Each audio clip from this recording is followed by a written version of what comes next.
Коронавирус стал причиной отмены и матча баскетбольной команды «Ника» с французским «Лионом». Наши девушки выехали во Францию, чтобы дать ответный бой, но не вышло. По прилету оказалось, что у двух сыктывкарских игроков положительные тесты на COVID-19. При этом, как сообщили в пресс-службе баскетбольного клуба, перед вылетом во Францию 18 января весь состав получил отрицательные тесты. В «Лион» команда добиралась с 2 пересадками.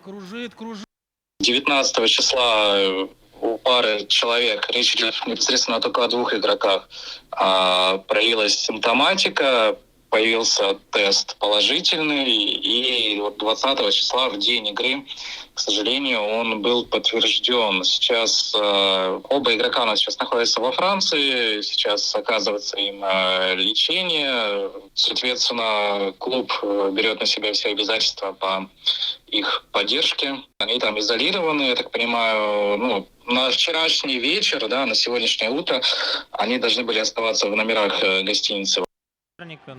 Заболевшие игроки «Ники» останутся во Франции до полного выздоровления и получения отрицательных ковид-тестов.